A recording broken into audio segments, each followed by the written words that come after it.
আমাদের সবার প্রিয় নাসা ভাই হকি স্টিক হাতে নিয়ে কাকে মারতে যাচ্ছে, চলেন দেখে আসি।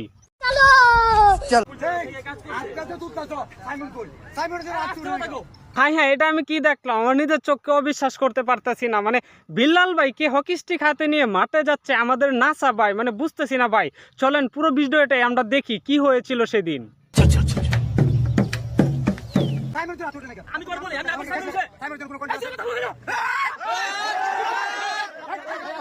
এখানে একটা বিষয় একটু ক্লিয়ার হয়েছে, নাসা ভাই রাগান্বিত হয়ে গেছে বিল্লাল ভাইয়ের উপর। বিল্লাল ভাই কথায় কথায় কিন্তু চিল্লায়া চিল্লায়া কথা বলে, যেটা কিন্তু নাসা ভাইয়ের একদম পছন্দ হয়নি। तू समझा? हाँ नहीं तू समझा नहीं। আমার যদি জীবন চলে যায় না স্যার দোকানের সামনে আমি দাঁড়াবো। ও কেন মানুষের ক্ষতি করে? আমরা আছে কোন টাকা ফকিন নি ভাই আছে, আমরা শেরপুর জেলা কোনো কন্ট্রিবিউটর 2 টাকা দিছস তোর বাপে দিছে? এই না স্যার 2 টাকা কাউরে দিছস কোন? শেরপুর জেলা বিল্লাল ভাইয়ের যদি জীবনও চলে যায় তারপরও সে নাসার দোকানের সামনে যাবে, মানে আই মিন নাসা ভাইয়ের দোকানের সামনে চলে যাবে সে। মানে আর কয়েকটা গালি ইউজ করছে, সেটা আপনারা শুনতে পারতেছেন। এই গালিটা আমার একদম পছন্দ হয়নি। যাই হোক, তারপরও আমরা শুনে আসি নাসা ভাই কি আসলে মানুষের পাশে দাঁড়ায় নাকি এটা আসলে নাসা ভাইয়ের মুখ থেকে আমরা শুনে আসি। চলেন। যদি সহযোগিতা যদি এটা প্রতিযোগিতার মতো কেন কি দরকার? এমন সহযোগিতা আমাদের শেরপুরবাসী আমাদের কেমন?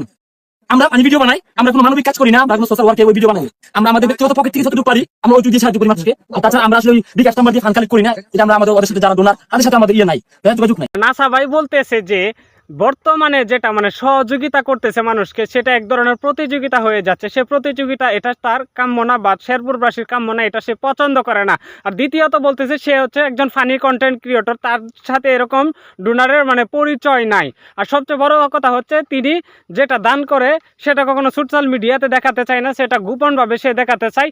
যেটা মানে করোনাকালীন সময় আমরা দেখতে পেয়েছিলাম যে আপনার সাকিব খানকে নিয়ে যে ওমর সানি ভাই কথা বলছিল, সাকিব খানের এত টাকা সে কিন্তু আসে না, মানুষকে দান করে না। কিন্তু গোপন সূত্রে জানা গেল কি সবুজ ভাইকে দিয়ে যে সাকিব খান অনেক দান দেন করতেছে। মানে দান জিনিসটা এরকম যে আপনি ডান হাতে দান করবেন, বাম হাতে যেন না জানে। মানে এর ভিতর হচ্ছে আমাদের নাসা ভাই একজন, তার কথার ভিতর আমরা যেটা বুঝতে পারতেছি। চলেন আরেকটু দেখে আসি। বিল্লালকে বলতেছি দাও 2 লাখ টাকা দাও, এখানে চ্যালেঞ্জ অ্যাকসেপ্ট 2 লক্ষ টাকা দিয়ে দিব। তবে প্রায় 5 লাখ টাকা লাগবে, দাও 5 লক্ষ লাগবে, 5 লক্ষ দিয়ে দিব। ব্রেনলেস জুয়েল বলছে যে 2 লক্ষ টাকা দেওয়ার জন্য, যে আমি নাকি সবসময় রুগীদের দেখাই দেই। জুয়েল এখন থেকে যতগুলো রুগীকে যত লক্ষ টাকার কথা বলবে, যত কোটি টাকা বলবে, আমি 300 বিল দিব। এটা আবার কি দেখলাম, মানে জুয়েল ভাইয়ের সমস্ত চ্যালেঞ্জ কিন্তু অ্যাকসেপ্ট করে নিল আমাদের তৎসব বিল্লাল ভাই। মানে বুঝতেছি না বিল্লাল ভাই মানে এত কোটি কোটি টাকার মালিকই অল্প কিছুদিনের ভিতর হয়ে গেল। কিন্তু একটা কথা মানে আমার মাইন্ডে লাগলো, একটা মানুষের নাম বিটকায় ডাকলে সেটাও কিনা কবিরা গুনাহ হয়ে যায়। আর এই জায়গায় কিন্তু ব্রেনলেস জুয়েল বললো, ভাই জুয়েল ভাই যতদিন ধরে মানবিক কাজ করে আসতেছে ততদিন কিন্তু তুমি করো নাই। আর তোমার মতো কিন্তু জুয়েল ভাই কিন্তু করে নাই, মানে ফান্ড কালেক্ট করে নাই। তারা কিন্তু এভাবেই কিন্তু মানে তার নিজের আর্নিং থেকে এভাবেই দিয়ে গেছে। ভাই আমি তোমার একটা কথা বলি, তুমি কিন্তু ফান্ড দ্বারা কাজ করো, মানুষের সহযোগিতা নিয়ে তুমি কাজ করো, এই কথাটা কিন্তু তুমি ভুলে যাও বিল্লাল ভাই। স্পষ্ট মনে রাখবা, তুমি মানুষের কাছ থেকে কানেক্ট করে কিন্তু তারপর তুমি একজনকে সহযোগিতা করো, মানে তোমার মাধ্যমে এটা হয়। এটার জন্য তোমার সেলুট জানাই। কিন্তু তোমার পার্সোনাল অ্যাকাউন্ট থেকে তুমি কত দিছো, এটা হচ্ছে মানে আমার ব্যক্তিগত জানার বিষয়। তুমি তোমার পার্সোনাল অ্যাকাউন্ট থেকে কত দিছো আমার জানা মতো, তুমি পার্সোনাল অ্যাকাউন্ট থেকে 1 টাকাও দাও না, তুমি শুধু ফান্ড কালেক্ট করে তুমি দাও। তো ফান্ড কালেক্ট করে ভাই দাও, ঠিক আছে, কিন্তু এটা এত বড়াইগিরি করো না, ঠিক আছে? ইদানিং তুমি একটু বেশি উড়ে যাইতেছো, এত উড়া ঠিক না ভাই।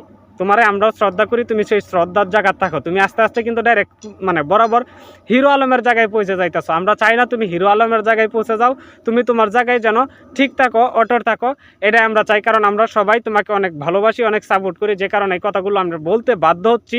তুমি মানে তোমার মতে কাজ করে যাও ভাই। খালি কলসি বাজে বেশি কথা আছে একটা, তো তুমি কিন্তু খালি কলসির মতো হয়ে যাইতেছো। এই কথাগুলো বলতাম না, এই কারণেই বলতেছি, খালি কলসি বাজে বেশি। তুমি কিন্তু অতিরিক্ত বাজতেছো, তো অতিরিক্ত না বাজা তুমি যেভাবে কাজ করতেছো ভাই, অনেক সুন্দরভাবে কাজ করতে থাকো। আমরা তোমার পাশে আছি, সবাই তোমার পাশে আছে। ধন্যবাদ।